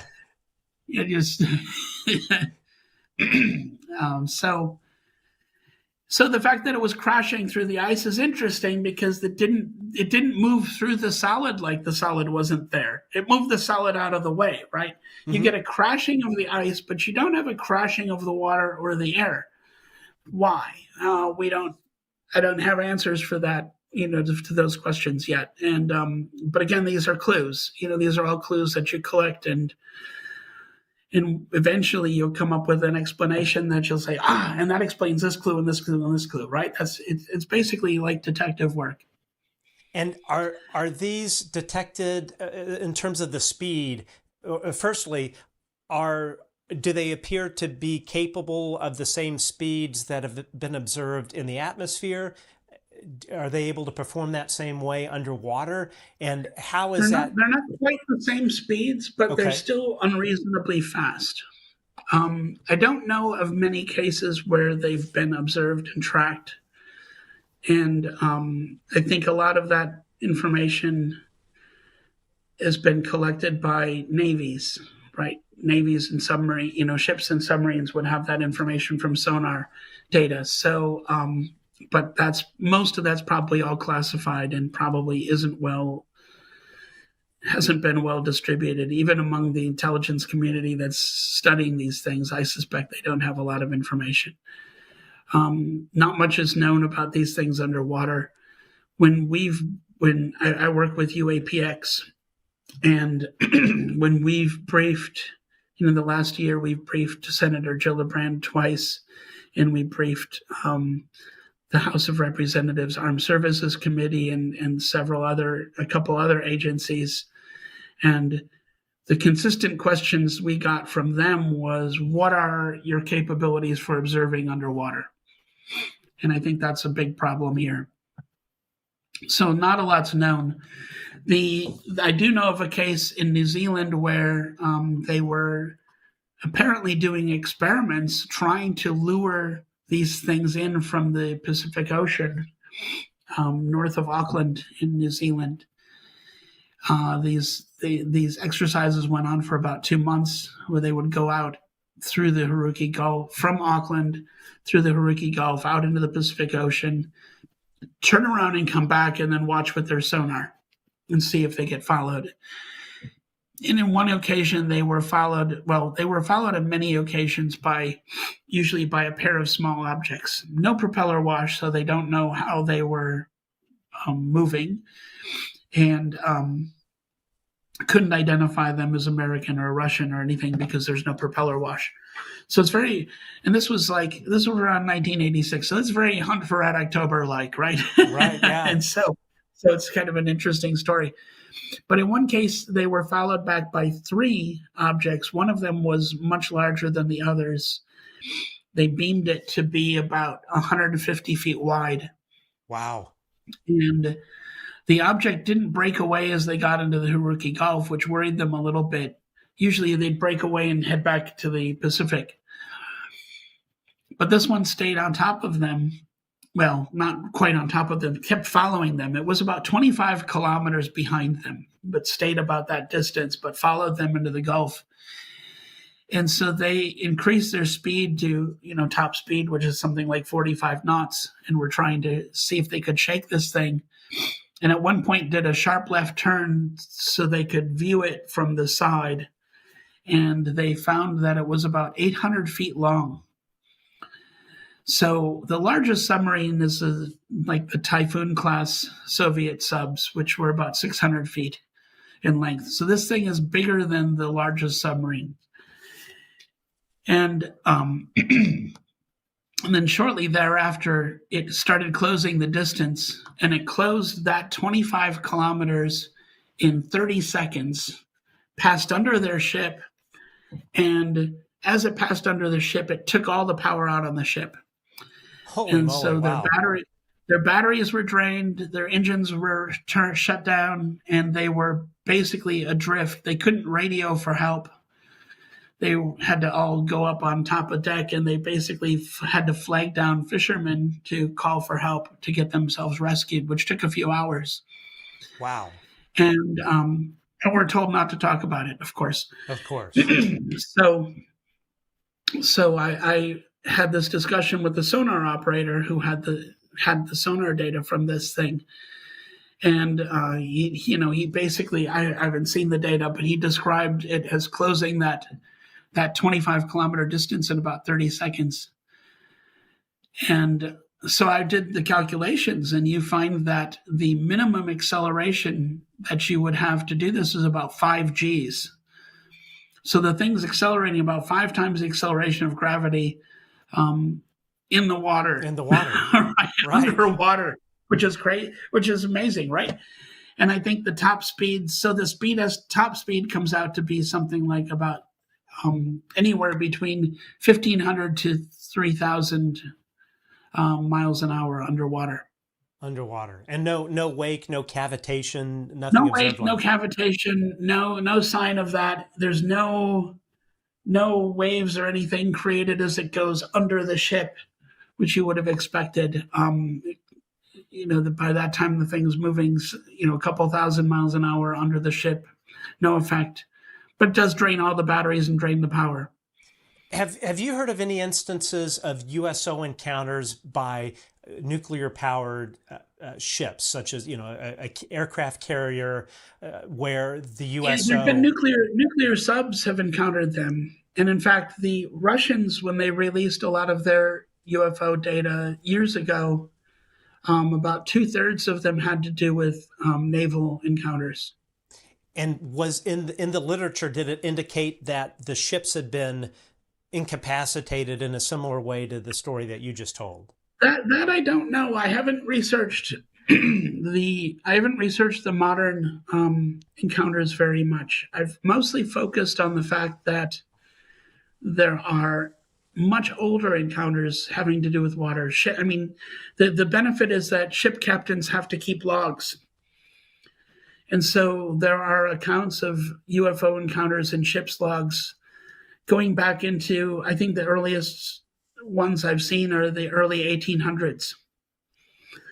But there's a good number of them. There's a good number of them in the later half of the 1800s where you have discs coming out of the water next to the ship, hover next to the ship, and then take off into the clouds. Wow. These are 1800s reports. Before this was a popular thing to see, or Right. or anybody really knew about. So they're entirely believable, and they're not any different than modern reports. Interesting. So we're gonna touch on a couple more things. I want to hear more about UAPX, and you had spoken about, I think, baiting them. But I want to, before we get to that, and then after that, if you have time, we'll take some audience questions. But I want to jump back to something you mentioned earlier. You had said, and I understand there are probably things that you can't talk about, and completely respect that, but that you had briefed Senator Kirsten Gillibrand, and I think you said the Senate Armed Services Committee. Is that correct? Or the House. It was the House Armed Services Committee. Their subcommittee on special operations and investigations, I think it was. So one of the things that's recently come out by, of course, Dr. Sean Kirkpatrick and this bananas guy that's a debunker for the New York Post is they're basically throwing out this narrative that people like Senator Gillibrand or Representative Tim Burchett, who I want to get on the show, that they've all been bamboozled by this. I think Green Street calls it this UFO religion, and people like Senator Gillibrand, Burchett, they've all been fooled, and their staffers have been fooled, and they really don't know what's going on, and they're just a victim to stories from Lou Elizondo and David Grush and Christopher Mellon. In your experience, when you were briefing these senators and congressmen and women, do you think that is in any possibility of being true, what Green Street and these folks are saying? Or did they seem well briefed, asking intelligent questions and engaged with what you had to say? They were, yeah, it's certainly the latter. They clearly were well briefed. They knew more about the topic than we did, and couldn't give us a lot of information in some cases. They asked pointed and relevant questions, which again indicates that they know what the situation is. I think that they're well informed at this point, which is good. I mean, I found those meetings to be very hopeful because it gave me some confidence that finally our government's on top of this, and I think that's really the case.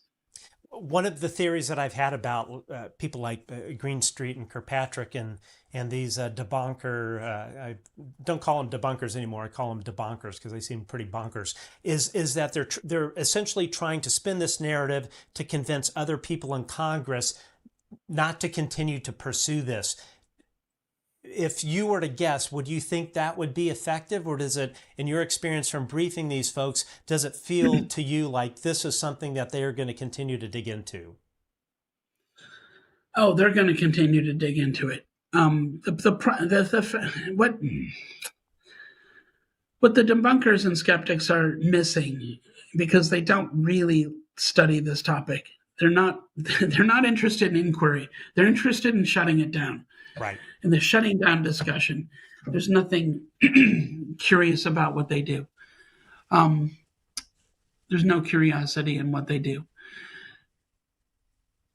The problem is that these things are encountered by our airmen sometimes on a daily basis. I mean, Ryan Graves has talked about this. They pose air safety hazards. They harass our planes while we're on military missions, when they're conducting sorties. This is a problem. It's a safety hazard, and it's a national security problem. And Congress can't look the other way once they know that there's a national security problem. So the debunkers aren't going to change anything. The fact is that we don't know how bad the problem is. And we've heard a little bit about this from Ryan Graves when he says that, they encountered these things on a daily basis. At least that was the case in 2015. So, and we're not the only country in the world encountering these. And we're not the only country in the world studying these things. So the Russians are studying them. The Chinese are studying them. This is going to continue, and it's going to have to continue. I certainly think so, because I'm in complete agreement. This is definitely a national security issue. So let's talk about. And it's a flight safety issue. Again? These things shadow. We call it shadowing. They'll shadow passenger jets. David Mason who worked with us at UAPX when we went on the Catalina mission.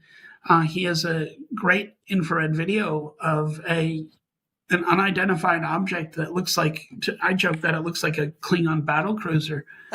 And that's what it looks like in the image.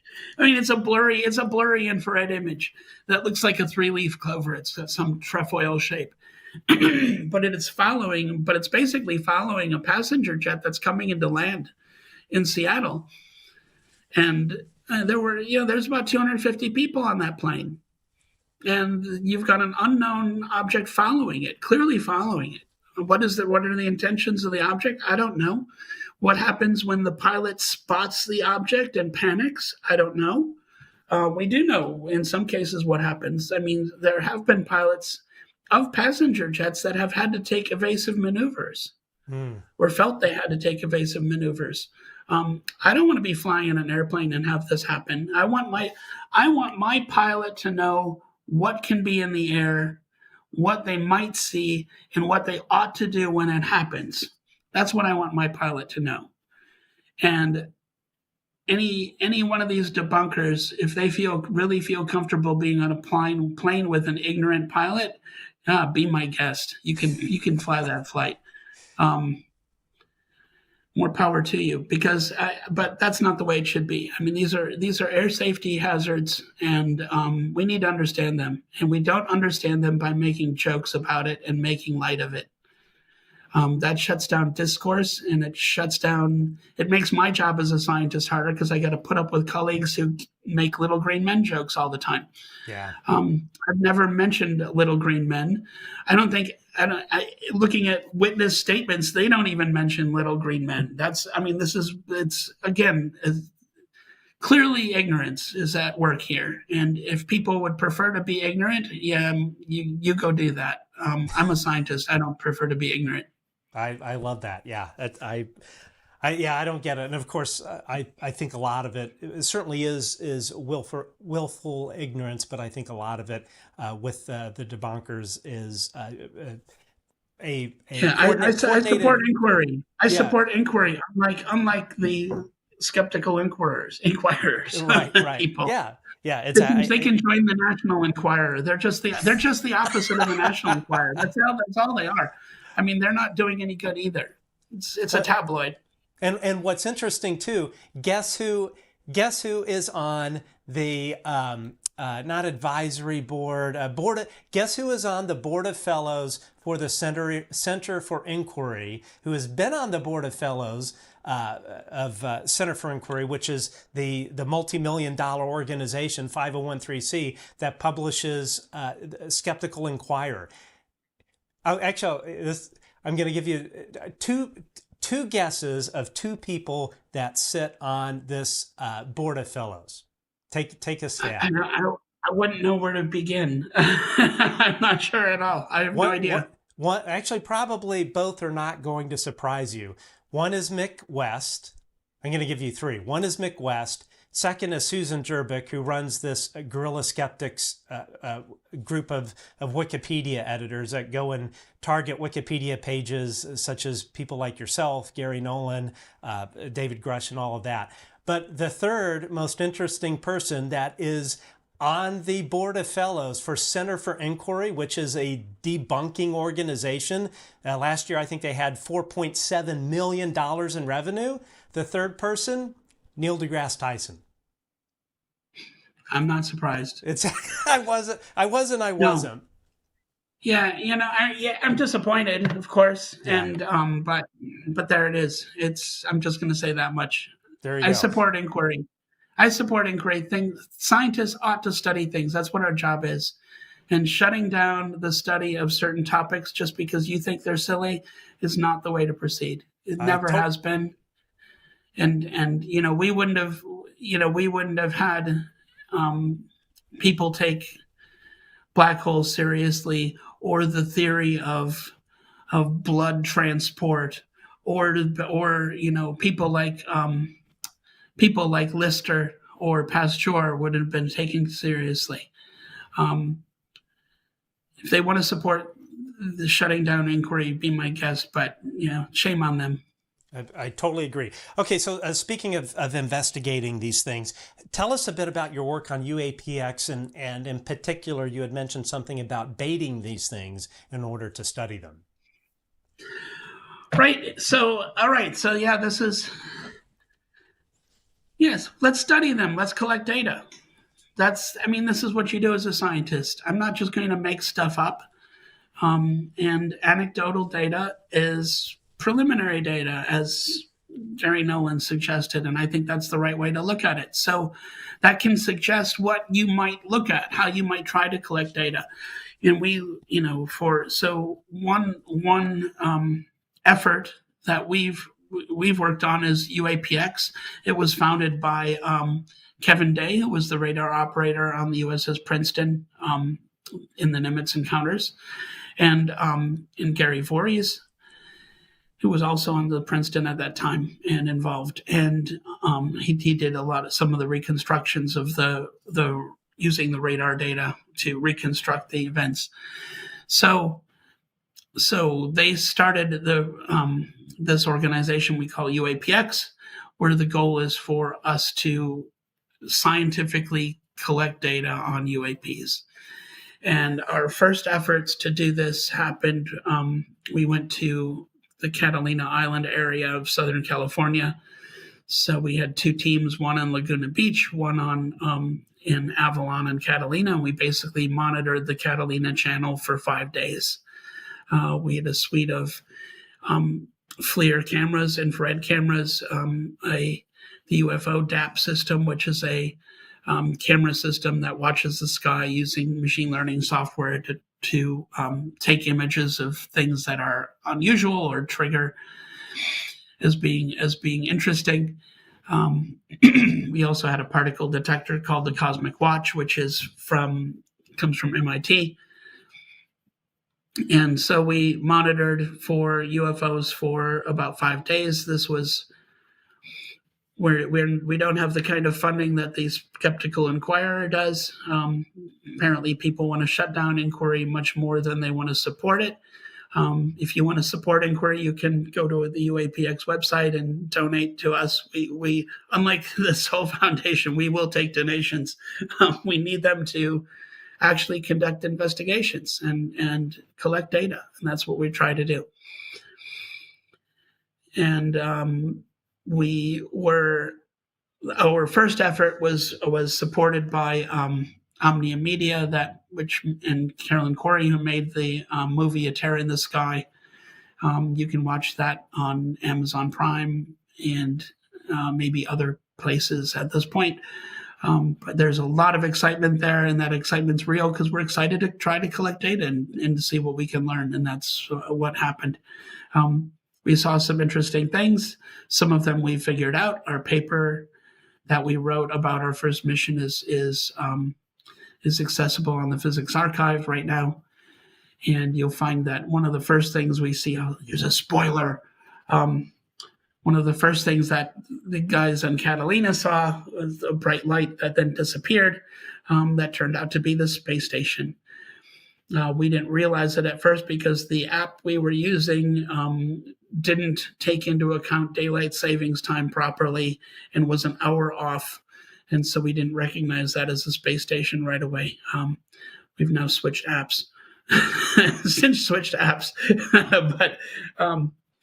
but we did our work and we were able to identify it. And thanks in part to a lot of hard work from Matthew Shadagas, who was the first to suggest that, and he later verified it by taking the camera images that we had from the cell phones, and using the field of view, estimated how big that object would be at the height of the orbit of the space station. And it turned out he estimated to be about 100 feet across, and the space station's about 110 feet across. So we were in the bright ballpark. And so we're pretty confident of that one.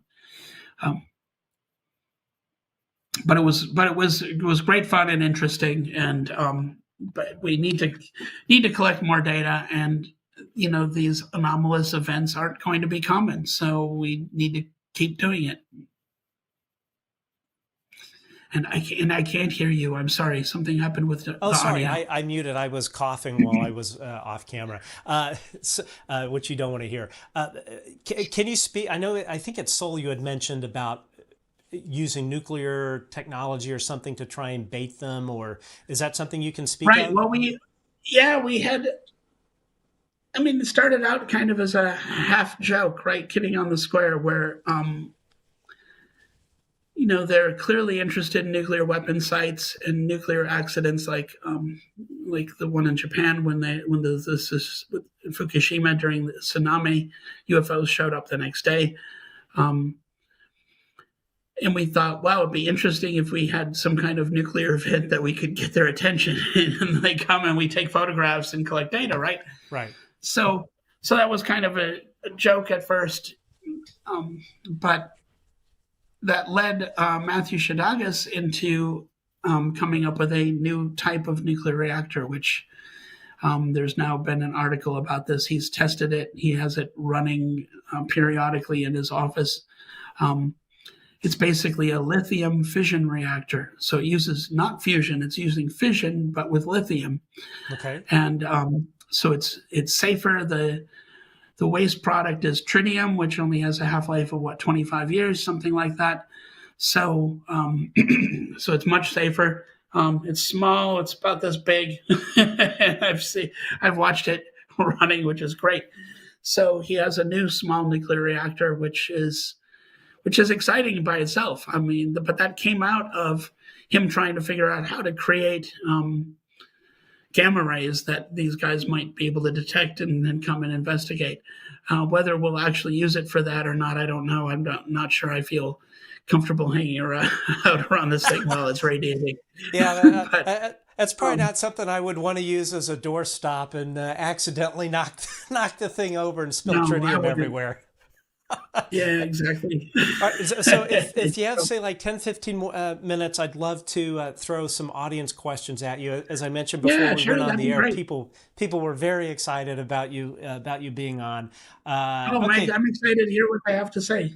All right, great. So let's see here. This is from Lisa. Is Knuth going to get the clearance to get access to DoD data? No, probably not. If I were to get clearance, then I wouldn't be able to share the results. And that's a problem. So I've had the chance to, when I worked at NASA, I had that chance to have clearance, and I turned it down for various reasons then, and I probably would continue to do so. It depends what happens, what position I'm in and what I'm needed to do. But in tackling this UFO problem, I think it's better for us scientists to collect our own data under controlled situations with properly calibrated equipment, and to share that data and to share our results.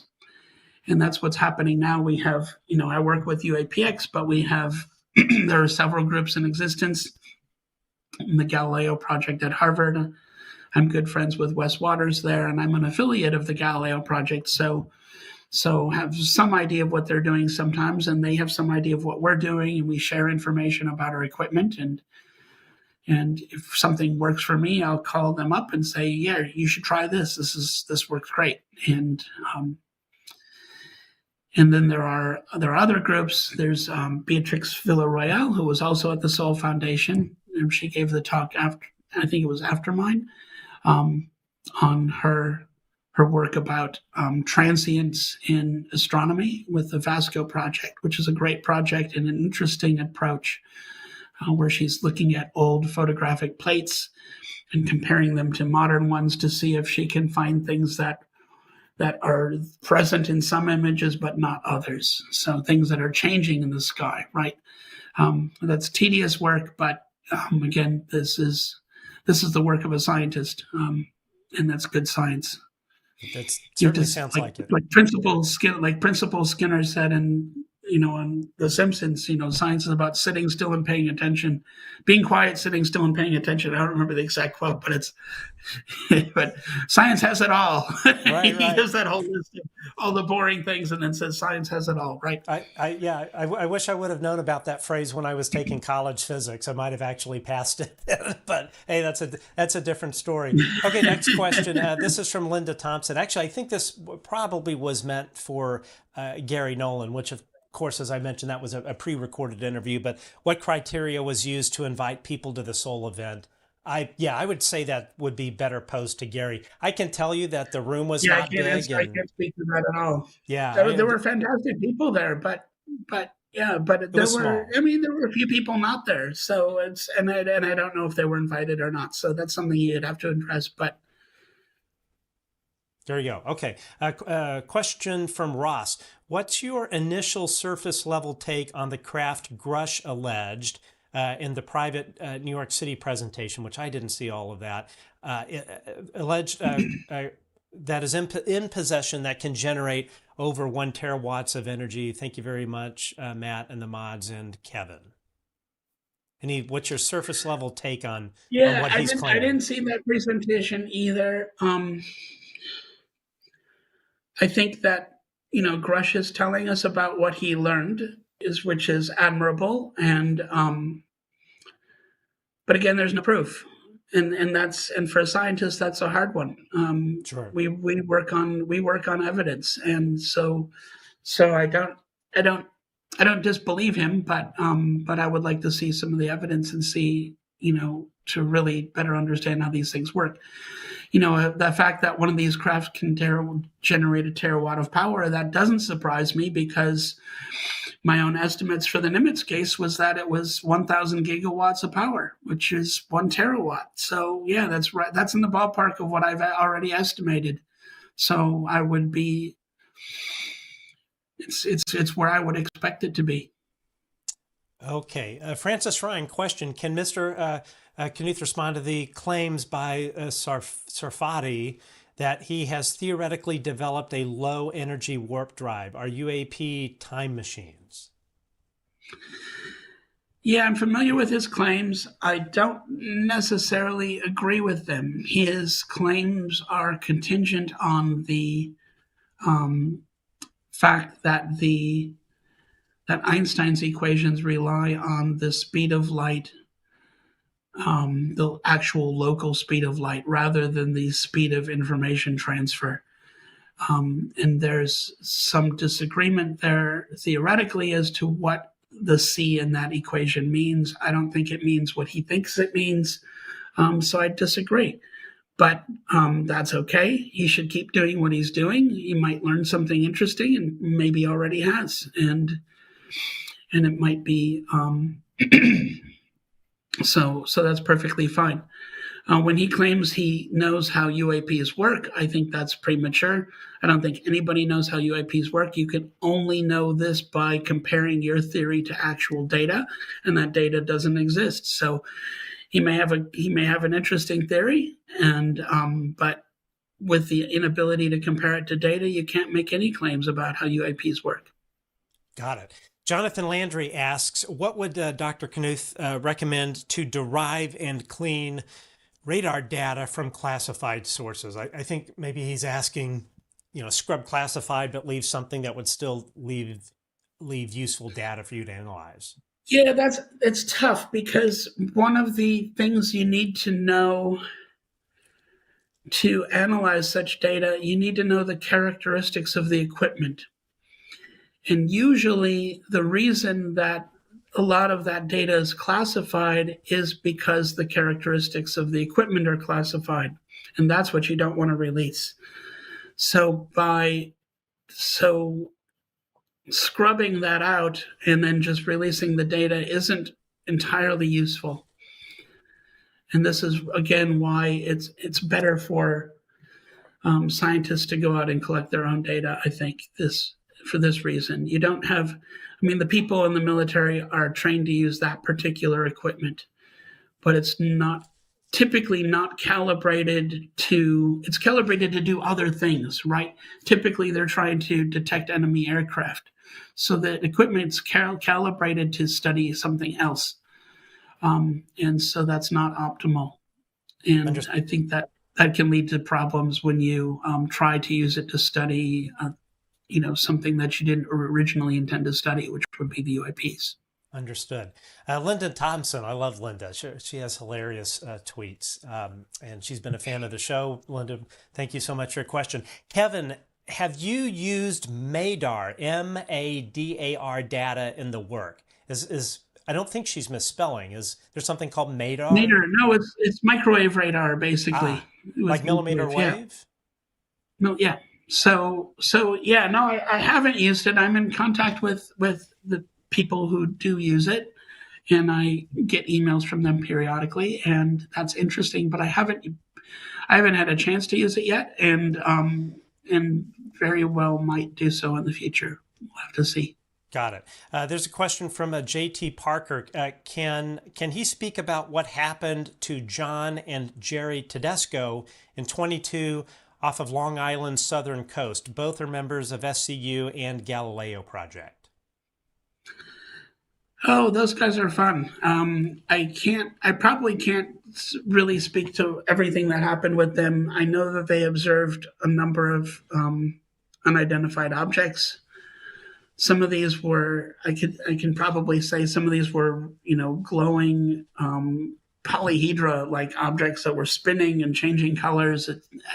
I've seen some of their videos, and some of these things are fascinating. And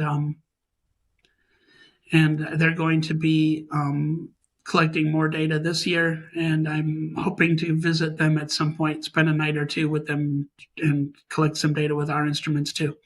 Excellent. All right, where can people support your work, and what are you up to next? Great. Well, let's see where we're working. I'm hoping for a little money from the university so that we can upgrade our equipment. Our first mission at Catalina, usually your first attempt to do anything scientifically, you typically learn what you're doing wrong.